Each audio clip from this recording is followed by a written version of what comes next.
Bom, o tópico que a gente vai bater um papo hoje é sobre sua cultura empresarial no pós-pandemia. Logo de início aqui, vocês já estão vendo essa tela, está todo mundo na mesma página, não sei se tem um delay de internet, mas o ponto que acho que a gente está vivendo que é mais característico hoje é a questão dessa pandemia, né?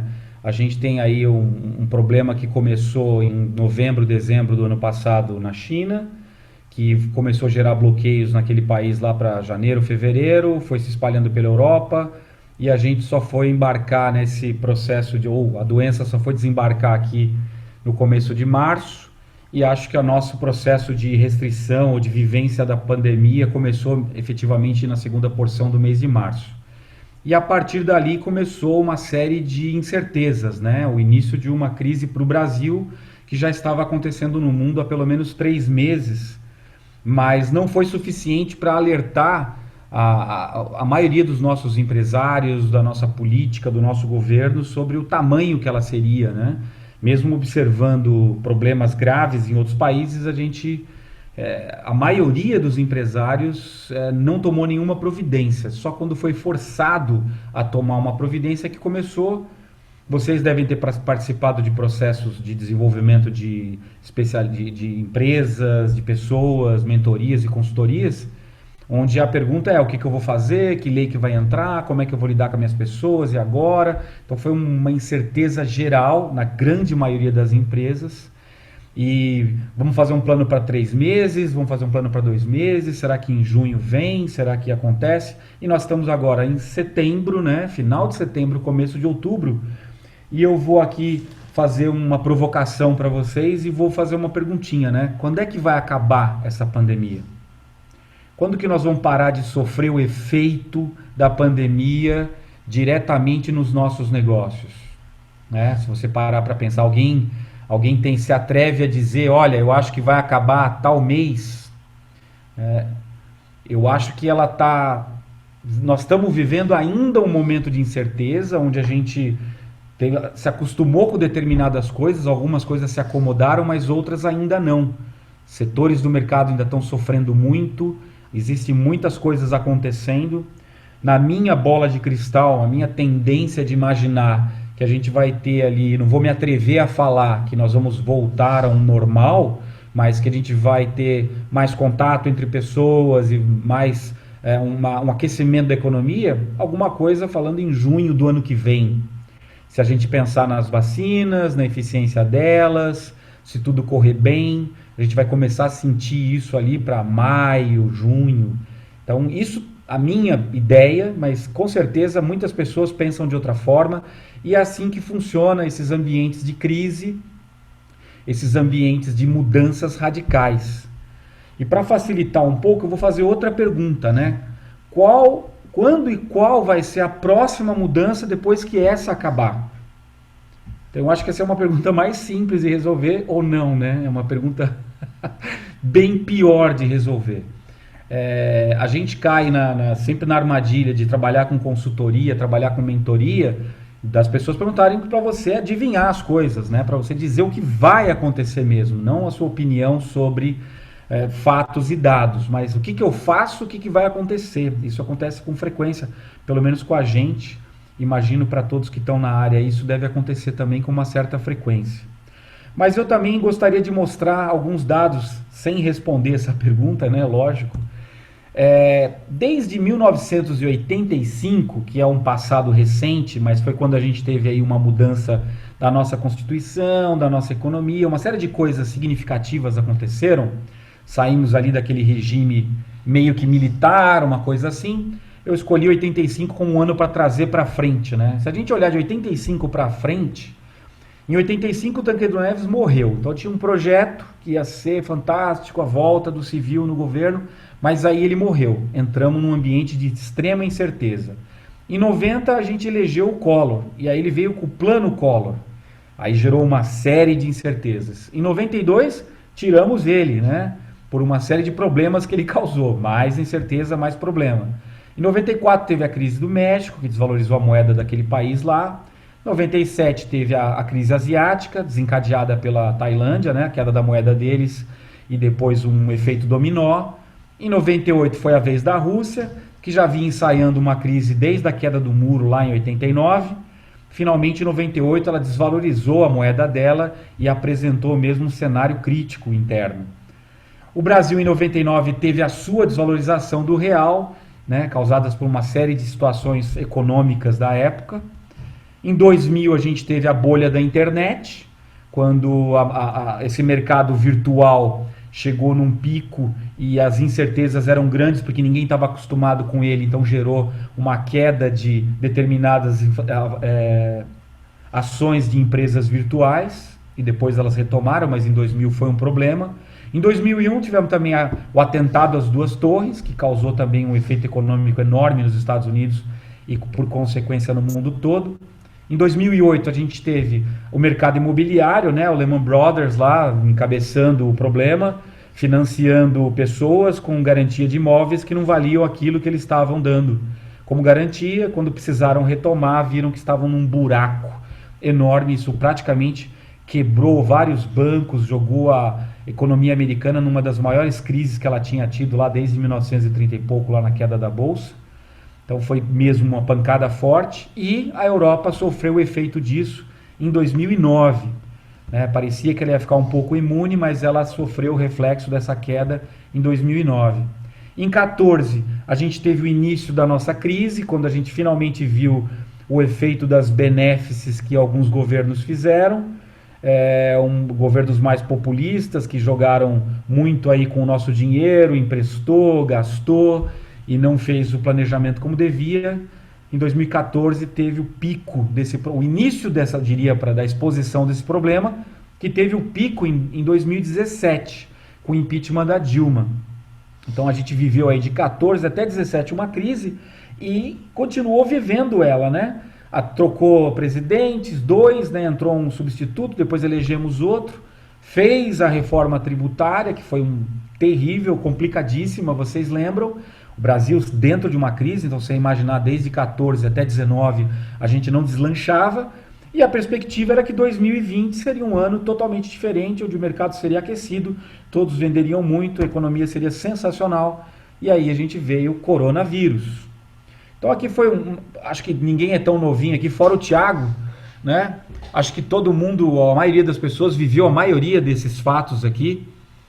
Me desculpe se eu estou achando que alguém é mais velho do que mas eu imagino aí que todos tinham uma certa idade. Eu em 85 eu tinha 19 anos, então eu já entendi as coisas bem, por isso que eu não fui mais para trás. Mas o que a gente consegue perceber aqui? Que a cada 2 anos tem uma crise em média. Né? Nos últimos 35 a gente tem essa lista das mais significativas. Houveram outras adjacentes que eu não mencionei aqui, mas ambiente de crise praticamente o mundo vive constantemente em ambientes de crise. Umas maiores, outras menores, uma se é no seu país de uma forma, se ela é em outro te afeta de outra, mas de qualquer forma, se a gente trabalha nesse mercado aberto, a gente tem que estar entendendo que as crises, elas são importantes para nós, mas elas trazem, importante, eu vou até explicar essa fala, mas elas trazem para nós muito caos e incerteza. E para trabalhar dentro de uma crise, o meu modo de pensar é que a gente tem que trabalhar com os opostos de caos e incerteza. Tem que trabalhar com serenidade, informação e planejamento. Calma, segurança, informação, dados, planejamento e ação. Né? É muito importante que se tome ações durante a crise. Isso também é um fator bastante importante que eu quero comentar com vocês aqui. Então, falando de crises, primeira coisa, elas vêm, elas vão. Então tá aí 35 anos de história que não me deixa mentir. Segundo, elas aceleram as mudanças. Seja de uma forma boa, bacana, seja de uma forma ruim, elas têm essa capacidade de acelerar mudanças. E nós estamos vendo aí, por exemplo, a questão do trabalho remoto. Eu estava vendo na internet há umas 2 semanas atrás uma matéria da Dell dizendo que colocar as pessoas no trabalho remoto gerou uma economia de 50 milhões de dólares e que eles viam muita dificuldade em 2020 para colocar pessoas capacitadas a trabalhar em home office ou em trabalho remoto em 2020. Até aí, normal, né? Só que essa matéria é de janeiro de 2019. Ou seja, a Dell já previa um aumento do trabalho remoto que ia gerar falta de profissionais nessa área em 2020 sem Covid. E já tinha se beneficiado de um efeito de 50 milhões de dólares. Então, o que houve foi uma aceleração de várias áreas, né? De EAD, de trabalho remoto, de delivery, de entrega de vendas pela internet. Vários setores foram acelerados pela necessidade, né? Já dizia um velho ditado que a gente só se movimenta pela dor ou pelo amor. Então eu faço uma estratégia, eu vejo bem, eu projeto crescimento e desenvolvimento e faço. Ou, se eu não mexer eu vou morrer, aí eu faço. E infelizmente a maioria dos empresários aqui no nosso país, que é o que eu tenho mais informações, acabaram se movimentando pela dor, por uma série de razões. Mas o que acontece é que também a gente tem muitos dados que embasam. Quem se encolhe, quem usa aí a estratégia do avestruz, vamos se esconder, se encolher e vamos segurar a onda até isso tudo passar, normalmente ela vai diminuir de tamanho, diminuir lucratividade, diminuir market share, né, ou pode até morrer. É o que acontece com a maioria.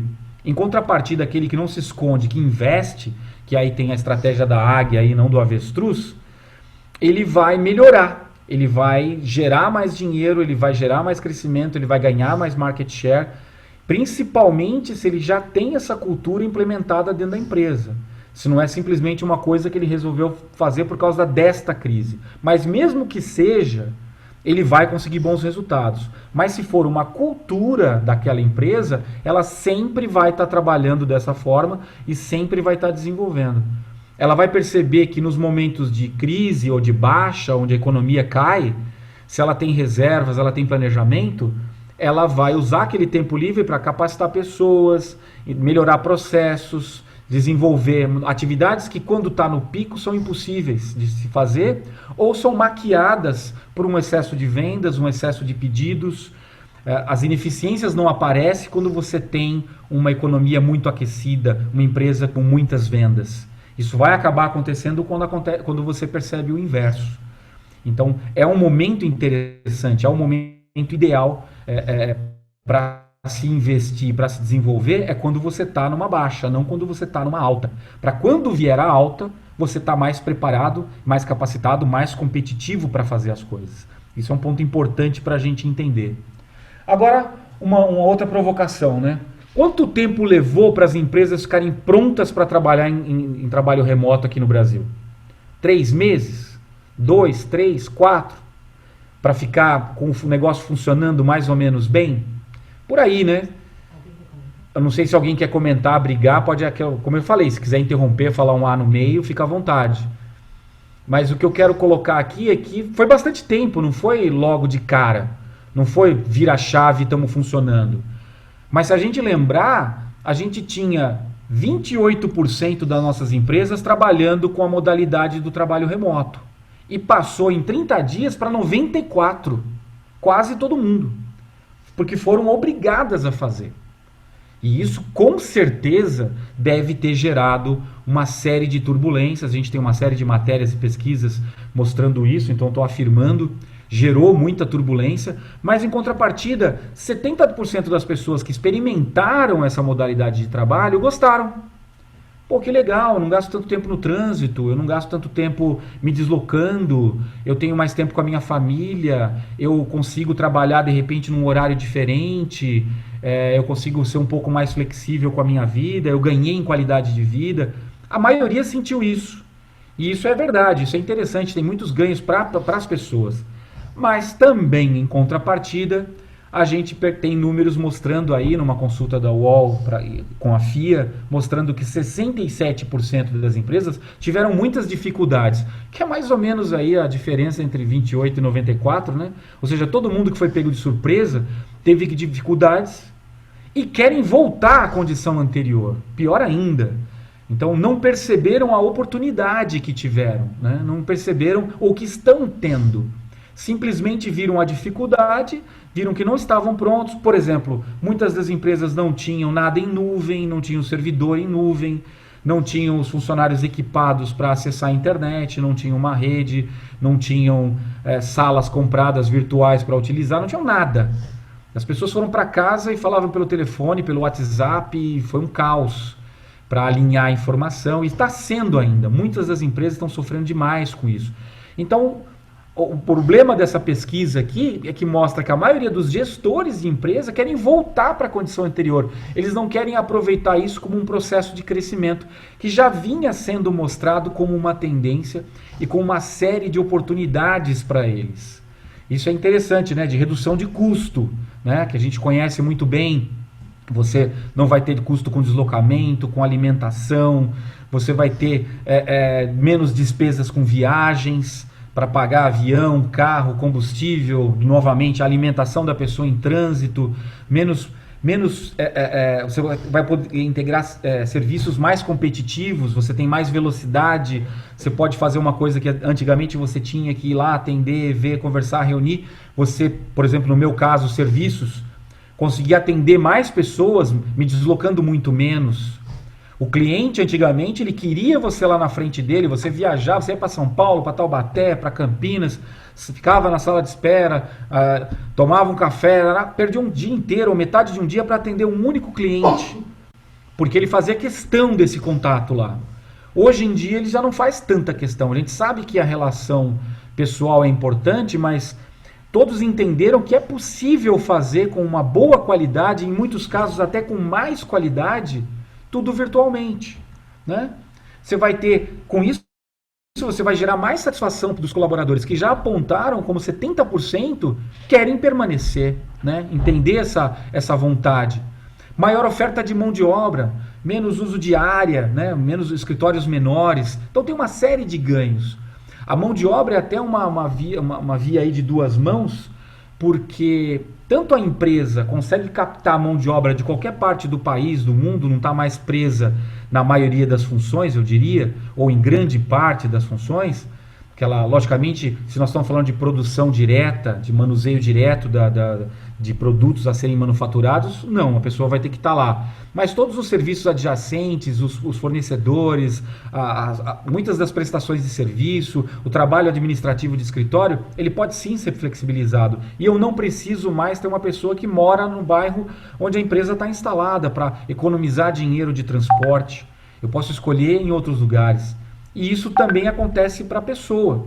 A pessoa também pode escolher agora em qualquer lugar. Então, ambos, o empregador e o empregado, né, eles têm essa flexibilidade. Então, é um novo mercado. É uma nova forma de negociar. Eu posso estar competindo com um cara lá na Índia, um engenheiro de projeto. Então, isso é normal agora. Nós temos que ser, as empresas e as pessoas têm que ser mais competitivas, mais globais. Porque a concorrência agora, em muitas áreas, é global. Não é mais regional. Então isso é bom, isso traz oportunidades, mas traz também ameaças, né? Que a gente não pode esquecer. Outra questão aqui importante. Estamos dizendo, será que a crise é uma mudança que traz oportunidade ou só traz problema? Trouxeram muitos problemas. Queda do PIB, a Itália caiu 15%, o Brasil tem projeção de 7, 8%, o índice de desemprego aumentou em mais 2 milhões de pessoas e por aí vai. É muito problema, mas também é uma oportunidade. Eu vi essa matéria hoje, a Roberta me mostrou essa matéria hoje na Forbes. Nós temos 33 novos bilionários no Brasil em 2020, 16% a mais do que no ano passado. Ou seja, tem gente vendendo lenço, né? Enquanto tem muita gente chorando. Outro número interessante, a gente teve a oportunidade de fazer uma formaçãozinha da PUC com a Luiz Helena Trajano, da Lojas Marisa, e ela comentou do crescimento e até foi procurar para olhar. Eles cresceram 81% no segundo trimestre, ou seja, no pico da crise. Então, se a empresa tem essa cultura, que é o que eu entendi dela, tive a oportunidade de ver bastante material sobre como eles fazem negócio, que já é um processo que vem andando desde 2001, essa informatização, essa flexibilização, esse trabalho com a internet, para agora, na crise, o que aconteceu com eles? Eles cresceram, eles venderam mais. Então são coisas que a gente vê, vários exemplos que a gente vê, que corroboram para essa teoria. Se você tem um processo contínuo de evolução, se nos momentos de crise você continua com eles, logicamente, fazendo uma dosagem que seja saudável para você. Quando as crises vêm, você se beneficia dela, você acelera processo, você ganha market share, você aumenta faturamento. Então isto é uma mudança de cultura, ou para quem a tem, uma manutenção dessa cultura. Mas quem não tem, é importante entender, porque isso pode ser a diferença entre a vida e a morte lá na frente. E entender se a crise é uma crise mesmo, ou se ela é uma oportunidade. Olhar para fora e olhar para dentro e perceber o que está acontecendo à sua volta. Agora, o que está acontecendo em torno da gente? O que a gente está percebendo em volta da gente? A gente está percebendo mudanças no mercado externo, menos viagens. Então, companhias aéreas estão sofrendo com isso. Nós estamos percebendo que carros estão sendo menos vendidos, menos comprados, menos usados. Então, tem viagens tanto terrestres quanto aéreas, marítimas, de pessoas, de lazer, de negócios, diminuíram. Diminuíram a zero, depois voltaram a um determinado percentual e a gente sabe que nunca mais vai ser igual ao que era em 2019. Então isso é um fato, né? Porque já era uma tendência mundial de menos carros, veículos elétricos, centro de grandes cidades com sistemas de transporte melhor, melhoria desses sistemas de videoconferência. Era uma tendência, mas todo mundo falou, legal, carro autônomo, veículo autônomo, bacana, coisa de robô, Hollywood. Não era parte da realidade da maioria das pessoas, mas isso aconteceu agora como uma pancada na cabeça. Então isso é uma tendência que todo mundo viu. Todo mundo tem que considerar isso no seu SWOT, no seu planejamento estratégico. Mas aumentou o número de entregas. Quem estava trabalhando com veículo de entrega, motoboy, esse tipo de coisa, teve uma aceleração enorme de mercado. Ou quem não tinha esse serviço dentro do business dele, da definição de modelo de negócio dele, teve que implementar. O Paris, a rede Paris de restaurantes, os novos restaurantes que faturava 3 milhões de reais por mês, com a pandemia passou a faturar 400 mil. E aí o que o empresário teve que fazer? Delivery de restaurante de luxo. Então ele começou a criar pratos sofisticados que ele pudesse colocar numa moto e entregar para o cliente chique dele. Uma coisa que ele nunca tinha imaginado em pegar lá um petit gâteau, sei lá o que, um prato sofisticado e colocar no marmitex e mandar entregar na casa de alguém, né? Logicamente marmitex é brincadeira, mas criar uma embalagem, criar um produto para se adaptar ao mercado. Então é uma tendência que teve que acontecer. Menos veículos de passeio, menos, como a gente comentou agora, mais compensação, mais veículos de entrega, mais caminhões, mais veículos leves, ágeis, para fazer essas entregas dentro do que a população está fazendo. Tivemos aí o Correio aproveitando a onda de que está todo mundo comprando coisa no Correio e conseguiram aí 2,5% de aumento, né? Porque tá todo mundo precisando do Correio agora. Então eles entraram em foco. Aposto que isso não aconteceria se a gente estivesse numa demanda normal de mercado. Então, há movimentações em todas as direções, né? Menos áreas de escritório. Os escritórios ficaram menores. O Banco do Brasil tinha 39 prédios, se eu não me engano, reduziu para 20 e poucos. Acho que fechou 11 prédios, não é sala, são prédios no Brasil, porque ele já teve uma diminuição abrupta. E a tendência é aumentar, porque os gestores estão percebendo que dá para fazer a mesma coisa. Se eu tenho uma equipe de vendas, esquecendo o Banco do Brasil, mas se eu tenho uma equipe de vendas que viajava, andava de carro, gastava avião, passagem, me fazia uma venda X, e agora eu estou na pandemia, eles não estão mais viajando, estão todos trancados, e fazem a mesma venda, ou talvez maior, você acha que existe alguma possibilidade deles voltarem a ter essa mesma despesa? Que o financeiro e o administrativo vai ter essa estratégia, vamos retornar para a mesma posição que a gente estava anteriormente? Não. Ele pode até retornar com uma parte, ele pode até querer aumentar mais, a venda mudou o perfil, mudou isso, quero retornar para uma fatia de mercado que é personalizada. Sim, mas voltar à condição normal não vai acontecer, então ele vai ter menos utilização disso. Mas home office, lembrando que home office é um termo comum que todo mundo usa, mas nem sempre você pode estar trabalhando remotamente e ser casa, né? Ser home office. Você pode ter um escritório, estar trabalhando remotamente, não ser sua casa, mas estar remoto, né? Quando se fala home office, entenda-se aí trabalho remoto. Então houve um aumento, como a gente mostrou os números aqui, enormes, absurdos. Mais competição. Invariavelmente o mercado se torna mais agressivo, né? A disputa pelo cliente que compra menos, que gasta menos, que em quantidade é menor, porque tem mais pessoas desempregadas. Então você tem uma competição muito mais acirrada, onde os gastos são mais controlados, se evita fazer uma série de coisas. Então você tem mais necessidade de ser competitivo nesse mercado. Então, mais ainda, você precisa buscar a competitividade, né? E as mudanças de hábito que aconteceram. As pessoas não querem mais, por exemplo, fazer uma faculdade que dura 5 anos. Fiz uma pesquisa recentemente sobre o ensino superior e eu tive uma dificuldade enorme de achar matérias e pessoas falando bem de eu quero fazer o ensino superior e eu quero me formar. 90% do que eu encontrei eu não quero. Eu quero uma coisa rápida, eu quero um curso rápido. As profissões estão mudando muito rapidamente. Eu não quero ficar 5, 6, 7 anos fazendo um curso para depois me formar numa área que não tem mais mercado. Isso acontece em muitas áreas, não em todas, né? Por exemplo, medicina. Não vai acontecer desta forma. Mas muitas das profissões têm que se adaptar. Porque muitas das instituições de ensino têm que se adaptar, porque as pessoas não querem mais isso. Eu quero alguma coisa que seja muito alinhada com o que está acontecendo agora e que rapidamente, em 6 meses, 1 ano, eu já tenha o meu retorno. E se eu quiser fazer mais módulos, ou seja, criar modular, criar EAD, criar à distância. Então você vê PUC, você vê Harvard, você vê FAAP, você vê todo mundo agora trabalhando, lançando o seu próprio EAD, seu curso, fazendo degustações, porque até 6 meses atrás, as instituições de ensino superior, de pós-graduação e de mestrado, que deveriam ser referência nisso no Brasil, não tinham. Não, elas estavam de olhos fechados para isso.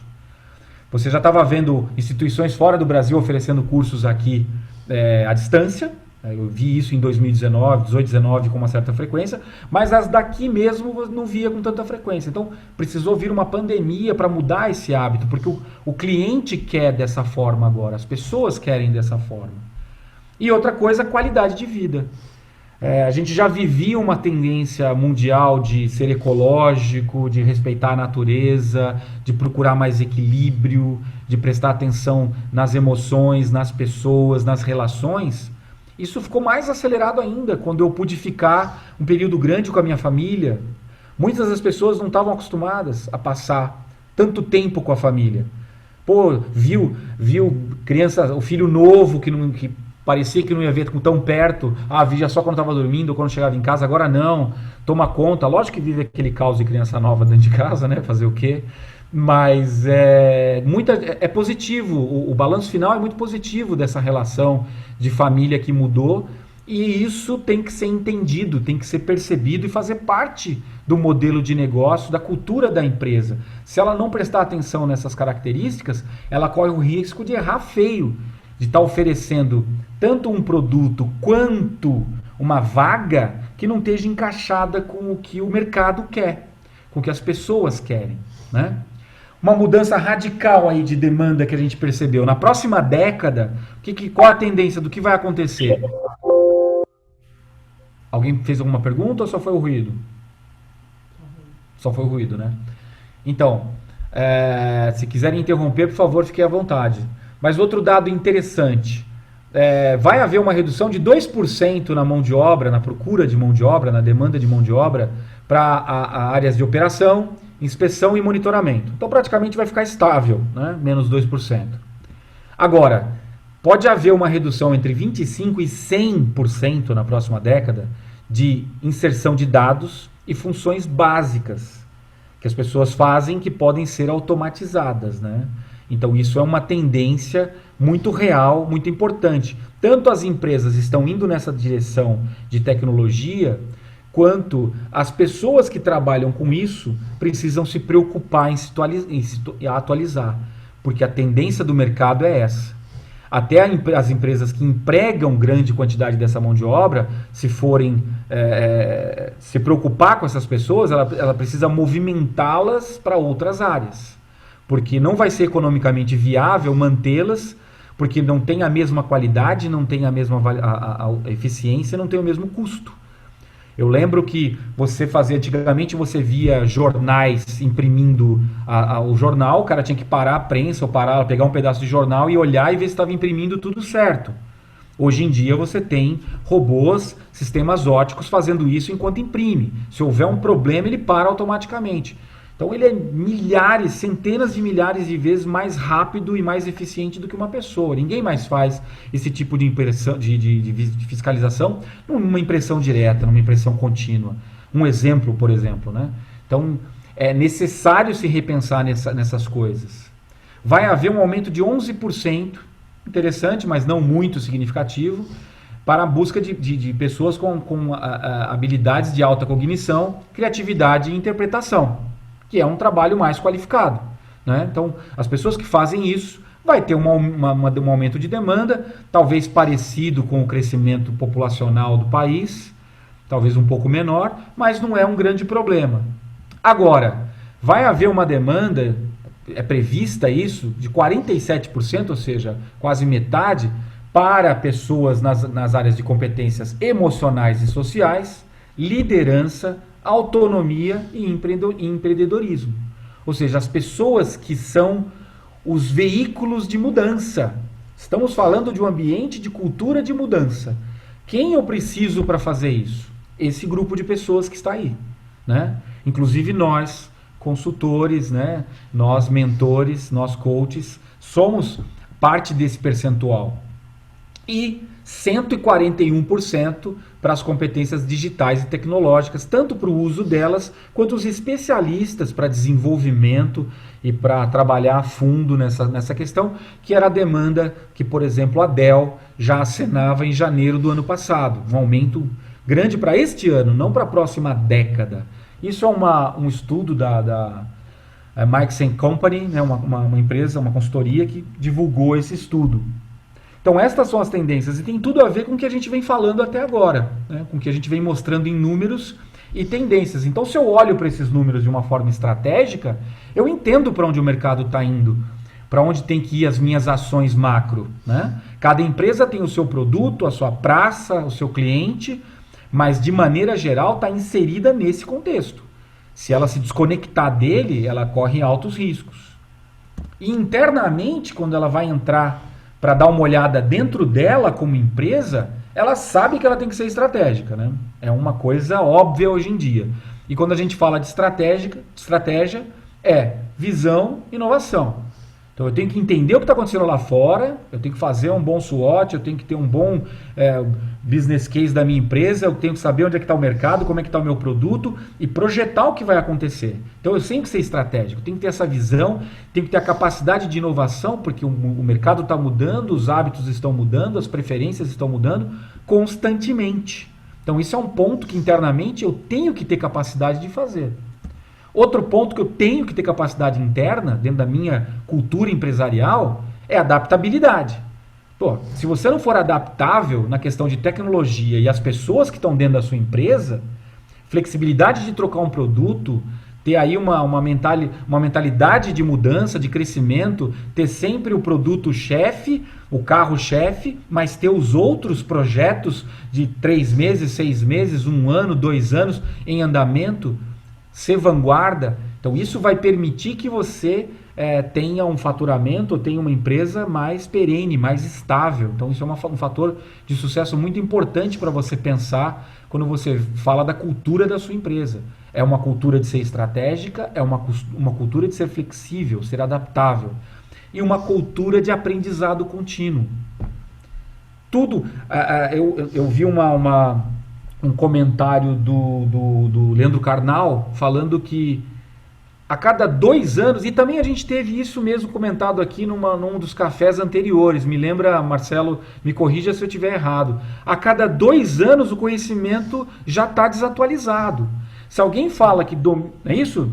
Isso, foi o Jerônimo que falou no café Isso passado. mesmo.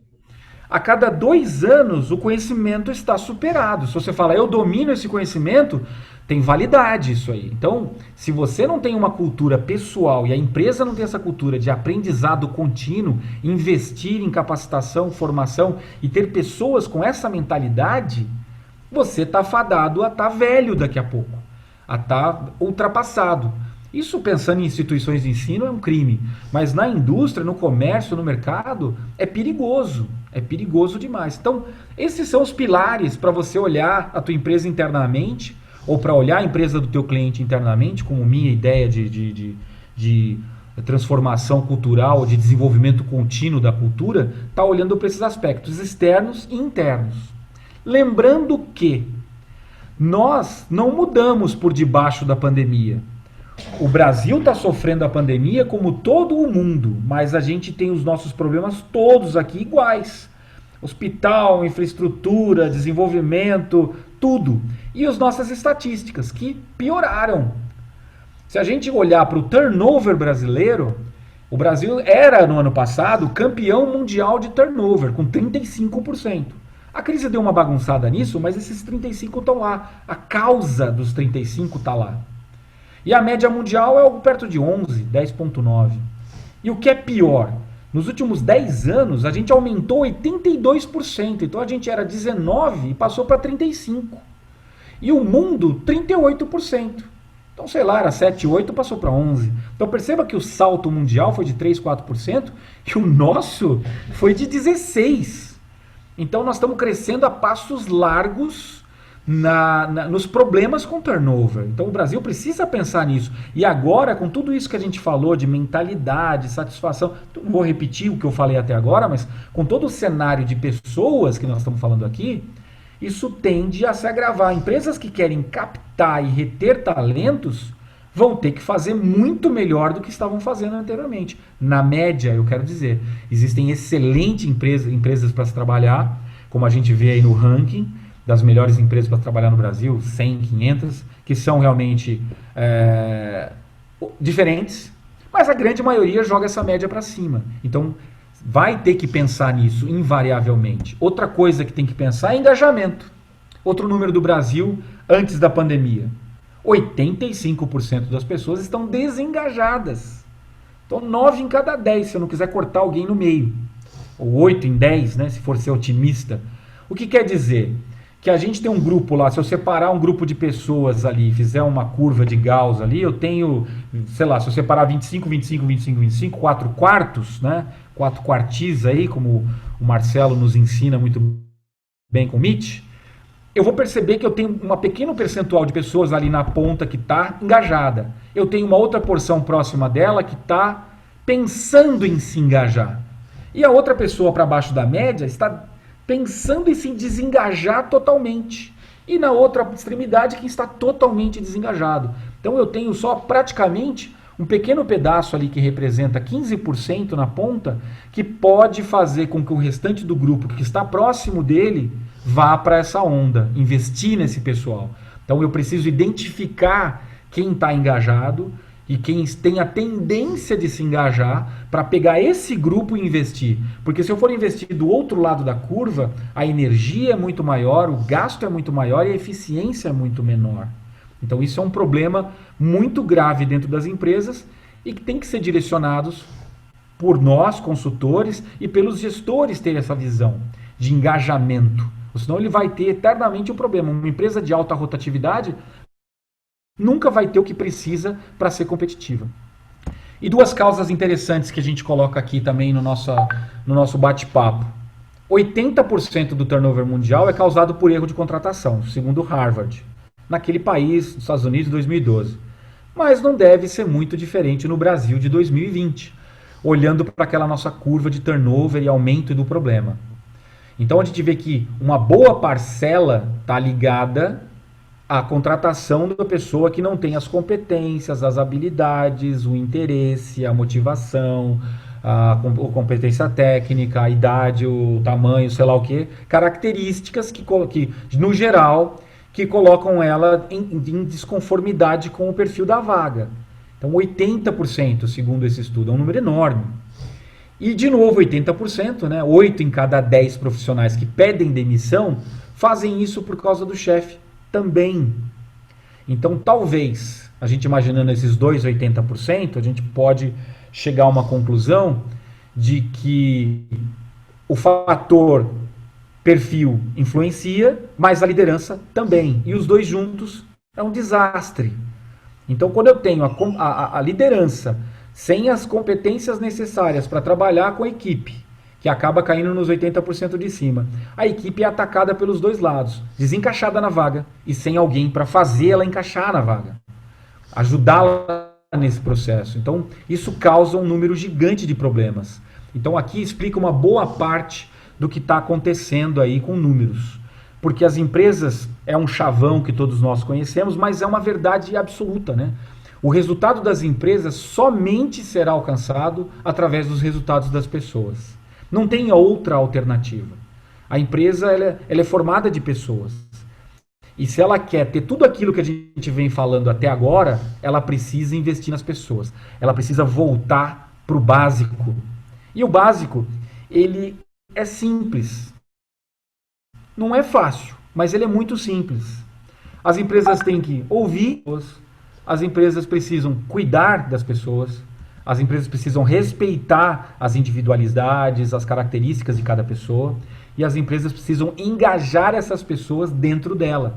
Ou seja, a pessoa precisa sentir parte daquilo, que nada mais é do que a pessoa ser ouvida, ser amada, poder errar, entre outras coisas, e pertencer. Por que eu escolhi esses 4? Porque são as 4 características, são as 4 necessidades emocionais do ser humano. Isso é o básico. A minha sócia é psicóloga, né? Então isso é bem básico, a gente escuta muito isso aqui. O ser humano precisa de necessidades básicas atendidas. Se você não se sentir amado, que dentro de uma empresa é ser cuidado, ouvido, respeitado, se você não é ouvido, se você não tem direito a errar, você está num ambiente de conflito complicado, com exigência, sem transparência, com chefe ruim, e se você não sente parte daquilo, você não tem nenhuma das características emocionais que vão favorecer você ficar lá dentro e ter um bom desempenho. Isso é muito básico. Nós não estamos falando aqui de uma ciência de lançar foguete, nem de grandes características. É o básico mesmo. Nós precisamos focar nisso, né?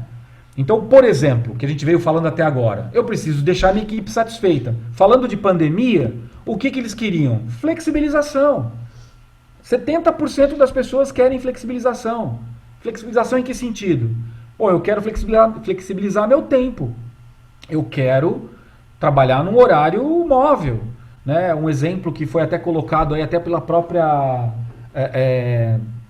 esqueci das lojas Marisa, da Trajano. Ela colocou que tinha um gestor dela, a Luísa Trajano, lembrei, que ela tinha um gestor dela que, quando foi para home office, ele falou, o negócio é o seguinte, minha esposa é enfermeira, ela passa o dia fora, eu tenho um filho pequeno, não tem mais como mandar para a escola, tomar conta, ele está em casa. Eu não consigo tomar conta dele e trabalhar. Eu não sei trocar fralda, não sei fazer comida, já vou ter que aprender tudo isso. Posso trabalhar quando minha esposa chegar, então meu expediente começa às 6? Pode.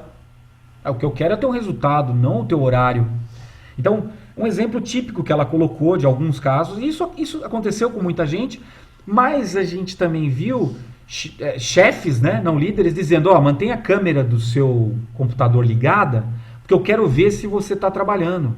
E a gente viu isso, muitas pessoas falando isso. Eu tenho que ficar em casa, tenho que estar conectado com a empresa, e eu tenho que deixar minha câmera ligada para o meu chefe ficar me vendo. Então, aí você começa a ver o nível das pessoas que estão sendo os líderes das outras que estão em casa, no caso da pandemia, e até mesmo quando estão perto. Provavelmente ela usava outro tipo de chicote quando estava perto. Mas flexibilizar o tempo é uma necessidade. A pessoa não precisa trabalhar das 8 às 5 estando em casa. Talvez em alguns casos, olha, vai bater com o cliente, tem um horário que tem que ser atendido, mas tem que ser flexibilizado, discutido. É isso que as pessoas querem no geral. Outro motivo de satisfação, flexibilização do local, que todo mundo viu, né? Trabalho remoto. Vamos botar todo mundo. Agora, vai botar todo mundo de volta? Qual vai ser o critério? As pessoas se performaram bem ou não? O local ganha nisso, perde naquilo, a pessoa quer, vale a pena, não vale, ou seja, botar isso em discussão, não simplesmente colocar remotamente por decreto e depois trazer de volta por decreto. Isso vai trazer duas insatisfações no pessoas da empresa. E flexibilização dos indicadores. Eu não posso mais ser medido, né, aferir meu desempenho pelo horário que eu trabalho, para onde eu estou, mas sim muito mais pela qualidade do meu trabalho, pelo tempo que eu entrego, pela forma, pelo prazo, pelo custo, pelo tempo, outros indicadores.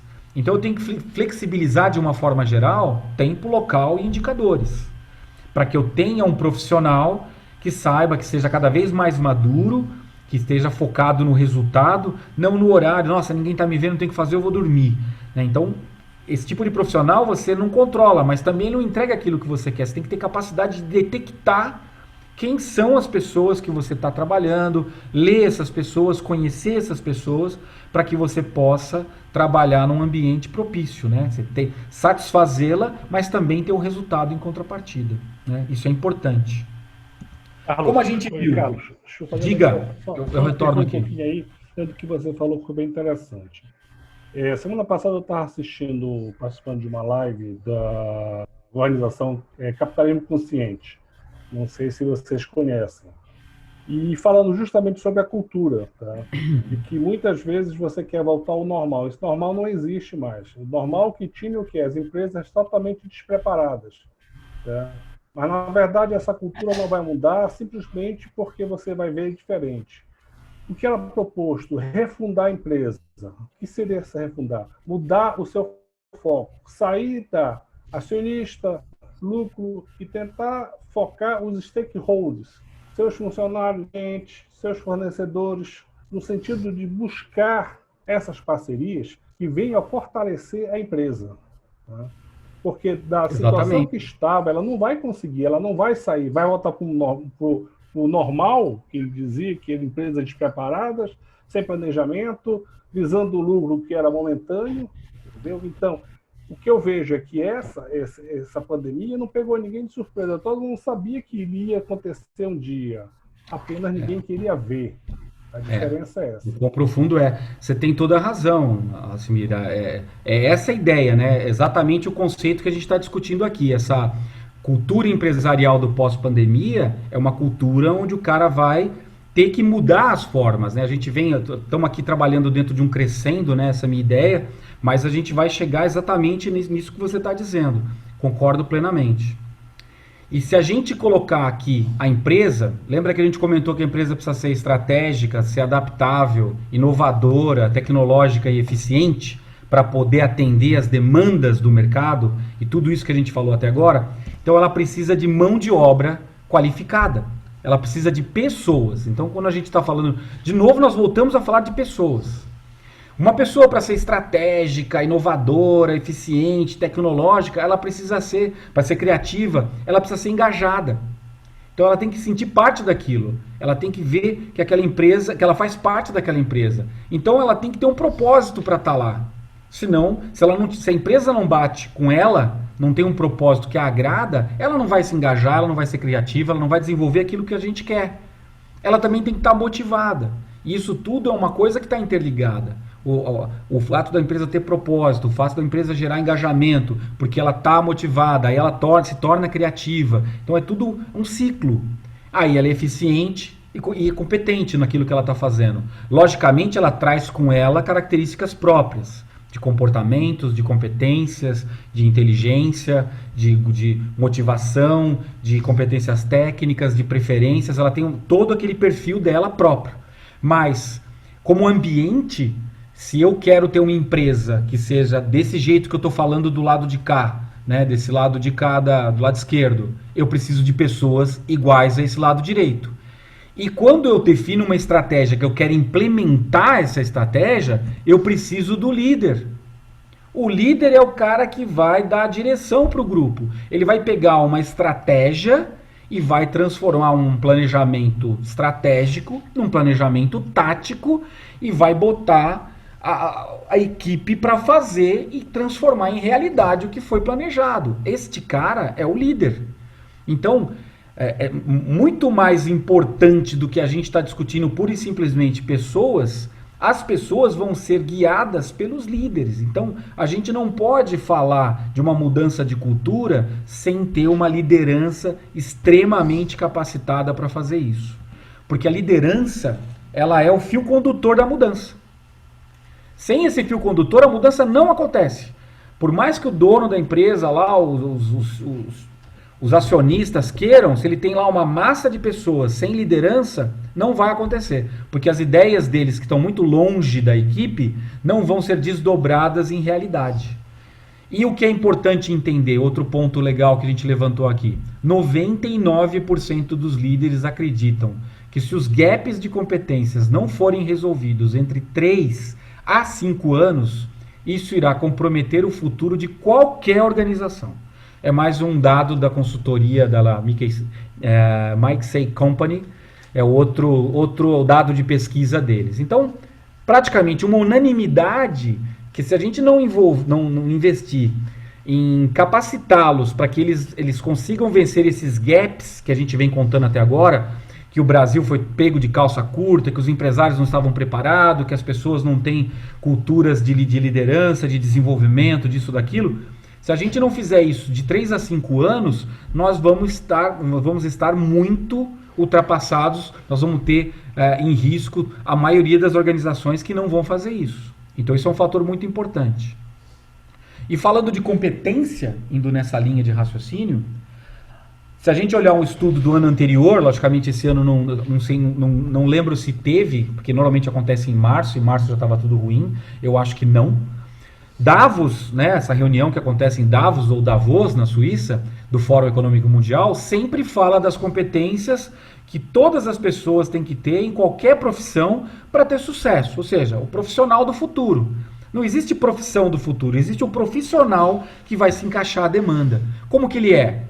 Resolução de problemas complexos, então ele tem essa competência. Pensamento crítico, ele é criativo, ele gere bem pessoas, ele coordena bem, ele tem inteligência emocional elevada, ele tem capacidade de julgamento e tomadas de decisão, orientação para servir, ele tem boa negociação e flexibilidade cognitiva. Então essas são as características de uma pessoa. Seja a pessoa, seja o líder. Porque se for o líder, a relação de pessoa fica mais enfatizada ainda, que é 50% do que está aqui. Gestão de pessoas, coordenação, inteligência emocional, orientação para servir, negociação, são fatores que têm que estar presentes como competências na liderança. Isso sem desdobrar a inteligência emocional, que aí a gente desdobra em empatia, autoconsciência, autoestima, consciência social, motivação social. Tem 8 itens aqui dentro desses 6. Mas todas relacionadas com as nossas relações com as pessoas ou com a gente mesmo. Então perceba, de novo, nós estamos afunilando para pessoas. Características que vão ajudar essas pessoas a terem sucesso no que elas fazem e para que a empresa atinja o resultado que ela está buscando. Então eu preciso ser capaz de encontrar as pessoas que tenham essas características e ter essas pessoas interessadas em vir trabalhar comigo. Aí vem o propósito, aí vem a estrutura, aí vem a forma com que trata, a cultura, porque o bom profissional ele vai escolher onde ele quer trabalhar, porque a demanda vai ser grande, vai aumentar.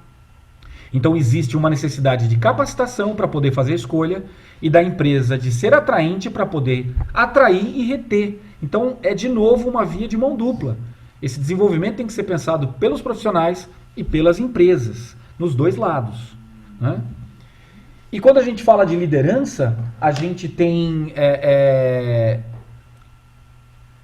características que eu digo que vão um pouco além, né, dessas competências de liderança, porque é uma sopa de letras, né? Se a gente entrar no Google e digitar competências para ser um líder, você vai achar 1 milhão de matérias, com cada uma com seus 10, 12, 7, 9 competências, resiliência, não sei o que, companheirismo, um monte de coisa para o líder. Eu separei em 4 eixos, para não falar de competência, mas sim de comportamentos em si. Primeiro, ele tem que ter autoridade, porque nós estamos falando de um ambiente de desconfiança e insegurança, normalmente, que eu preciso gerar confiança e direção. Eu preciso mudar, que a palavra mudar já traz incerteza e desconfiança, e fazer isso com qualidade. Então, eu preciso que esse líder ele tenha autoridade para fazer isso, porque as pessoas vão confiar nele. Quando ele der a direção, as pessoas seguirão. Outra coisa, ele tem que ter foco, tem que ter organização. Porque se nós estamos falando num ambiente que está desorganizado, está caótico, está sem direção certa, ele vai ter que organizar e trabalhar com eficiência. Então, esta é uma outra característica de um líder, ele tem que estar focado no que ele está fazendo. Influência, né? Você está ali, todo mundo indeciso, todo mundo brigando, todo mundo batendo cabeça, ele tem que ser a pessoa que sabe lidar com pessoas, ele tem que gerar harmonia, tem que gerar certeza, tem que gerar confiança nas pessoas de novo, através da influência. E atitude, né? Você está sem orientação, você vai seguir quem? O exemplo. Então o líder tem que ser o exemplo, a atitude dele no meio da crise, a atitude dele para conversar, a atitude dele para resolver problema, a atitude dele em todos os aspectos são o exemplo a ser seguido. E infelizmente a gente vê muitos casos, mas muitos mesmo, não com vocês, eu acho que vocês nunca viram empresa nenhuma, mas eu tenho visto muitos casos do líder ser completamente desequilibrado, ser um tirano, ser totalmente inapto a estar liderando a equipe. E pior, sem nenhum interesse de melhorar. Por mais que você apresente essas características para ele. Isso é um problema. Ele, na verdade, ele não é um líder, né? Ele é um chefe, ele está na posição ali de mandar nos outros. E isso vai trazer resultados negativos a médio e curto prazo, vamos dizer assim. E em trabalho remoto, tudo isso foi agravado. A liderança que não tinha essas características, que não tinha essa relação com a equipe dela, está pior ainda. Porque aí é o cara que manda ligar a câmera, que liga 10 vezes, que faz isso, que briga, que não tem a estrutura, né, não tem as características necessárias para lidar com todos esses problemas. Então, trabalhar com a liderança para você criar uma cultura melhor dentro da empresa é fundamental. E outra peça que é fundamental dentro de tudo isso, que a gente não parou de falar de pessoas, é o RH estratégico. Aí eu coloco aí como uma cereja do bolo. Uma empresa, seja ela uma startup, que não tem uma pessoa com um viés de RH estratégico, de recursos humanos, de gestão de pessoas, de gestão de talentos, o RH está até querendo tirar essa sigla, né, de recursos humanos, parece papel de impressora, mas é um termo que todo mundo conhece. Com a devida licença poética, vamos continuar chamando, mas tem que gerir esses talentos de outra forma, né? E trabalhar disso de outro jeito, né? De outra forma mais eficiente. Como? Decisões com base a dados, né? É a primeira coisa que o RH tem que fazer. Então ele tem que estar antenado com todas essas informações que a gente falou aqui até agora, de todas essas necessidades da empresa, de cada área, dos gestores, das pessoas, e ele ter dados concretos para trabalhar com isso. Isso é fundamental. Trabalhar com eu acho, deve ser, pode ser. O RH para fazer bolo de aniversário e fazer festinha no fim do ano não serve mais. Ele tem que ser estratégico mesmo. Ele tem que entender a empresa. Ele não pode levantar da sala de reunião quando vai falar de finanças. Ele não pode estar desconectado do problema do cara da produção. Ele tem que ser antenado e conhecer todos os dados.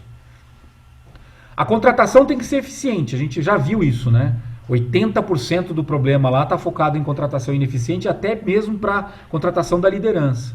Então, de novo, contratar de forma eficiente, eficaz, dados. Fazer desenvolvimento contínuo. A gente viu a grande necessidade disso. Então, a empresa não pode fazer um cursinho disso e deixa para lá. Esse ano nós não vamos fazer nada. Ela tem que continuamente trabalhar com o crescimento das pessoas dentro da empresa. E não só, vou fazer o treinamento de CIPA, fazer o treinamento de segurança no trabalho. Não, são desenvolvimentos do intelecto, das emoções, das pessoas. É esse tipo de desenvolvimento. Para que ela se torne mais criativa, mais engajada, a equipe trabalhe melhor, as relações sejam melhores, né? Ter um programa de retenção de talentos, onde engaje, crie um processo dentro da empresa, crie uma atratividade para que aquela pessoa tenha um ciclo conhecido dentro da empresa. É uma empresa de retenção, vai ficar até aposentar, sei lá, 10, 5, 20 anos, Ela tem um perfil, tem um ciclo. É uma empresa que trabalha com um ciclo menor, não tem problema, mas esse ciclo tem que estar claro. A utilização desse profissional naquele período, o que se espera dele, o processo que ele vai passar de evolução, tem que ser observado. Então, ter esse programa de retenção, seja qual for o ciclo da empresa, né? Ter proximidade com a liderança. O líder de RH, o gerente, diretor, vice-presidente, seja qual for, ele tem que estar perto dos pares dele. Produção, qualidade, tecnologia, engenharia, atendimento ao cliente, todas as áreas. Todas as áreas têm pessoas, todas as áreas têm necessidades, todas as áreas precisam das pessoas certas nos lugares certos. Ele tem que entender essa demanda e tem que bater com o planejamento estratégico, com a velocidade das ações, com os projetos. E aí ele vai dar os recursos humanos para serem colocados nas mãos dos gestores, os talentos, no lugar certo, na hora certa, encaixados. Então essa é uma função fundamental, eu acho que é a mais importante dessa lista aqui. Essa proximidade entre o RH e todas as outras áreas da empresa. Ele ser o especialista de tudo que está acontecendo ali. Porque é ele que vai dar o recurso para ajudar essas pessoas a atingirem os resultados. Se ele simplesmente faz uma contratação equivocada, com uma vaga mal definida, ele vai colocar uma pessoa desencaixada e nós vamos ter lá aqueles 35% de turnover. Fora outros problemas de conflito, de desengajamento, a equipe pede demissão por causa do chefe, como a gente falou, né, que não é um líder, e assim vai. E por fim, aí, o uso de tecnologia. Tem que ser ágil, tem que ser dinâmico, tem que ter velocidade, tem que tratar os dados de forma rápida, eficiente, não perder tempo com o manuseio de dados, porque todas as áreas estão se automatizando, né? Todas as áreas estão usando inteligência artificial, tecnologias, dados, o RH também. Ele não pode perder tempo enorme para fazer as coisas, né? Bom, para fechar aqui a nossa linha de raciocínio, que a gente entrou falando de mudança de cultura, espero ter conseguido colocar todas as minhas ideias para fechar esse raciocínio final, né? A mudança de cultura é cultura das pessoas. Nós temos que trabalhar mudando a cultura da empresa de acordo com as pessoas, que são clientes, são funcionários, são acionistas, somos pessoas, todos pessoas. Então, toda vez que eu for trabalhar em mudança ou evolução, ou como queira chamar, né, nós temos que levar em consideração as pessoas. Ou ela não vai ser uma mudança de cultura, vai ser uma mudança técnica, administrativa, política, sei lá o quê. Mas se é cultural, são pessoas. Então, a empresa tem que ter um propósito claro para engajar as pessoas, para atrair as pessoas. Ela tem que ter transparência para que a pessoa tenha um ambiente confortável, que ela possa errar, possa fazer, possa crescer, possa interagir de forma livre. Ela tem que entender que a empresa tem foco nela, que cuida dela, que está preocupado com ela, né? Ela tem que flexibilizar as suas ações para que eu crie um ambiente de captação melhor, de desenvolvimento de trabalho melhor e até de custos mais baixos. Então a flexibilização é importante. Comunicação eficiente, fundamental em todos os pontos que a gente conversou até agora. Se são pessoas, vão interagir entre si, vão se comunicar, para não ter estresse, conflitos, mal entendido, não conseguir evoluir, organizar, treinar, você precisa que tenha uma comunicação eficiente. Então investir em comunicação eficiente é fundamental. Tem um alinhamento de metas. Lembra que a gente colocou lá que as empresas somente atingirão os resultados através dos resultados das pessoas? Isso quer dizer que a empresa tem uma meta, um objetivo, e ela põe pessoas ali dentro que têm suas próprias metas e seus próprios objetivos. A empresa precisa alinhá-los para que uma através da outra atinja seus objetivos. Senão você vai ter uma desconexão, um desengajamento, uma desmotivação. Então, é fundamental alinhar as metas entre pessoas e empresa. E acompanhar permanentemente todos esses passos, para você entender se está dando certo, se precisa mexer, se precisa mudar. Isso é o que as empresas, no geral, de qualquer tamanho, precisam fazer, de um microempreendedor até uma multinacional, para que haja uma cultura de mudança, de gestão de crise saudável, constante, para que ela sempre esteja trabalhando voltada a ganhar mercado, evoluir, se adaptar, trabalhar e crescer. Esta é a minha visão sobre cultura empresarial pós-pandemia ou pós-crise ou numa fase de mudanças.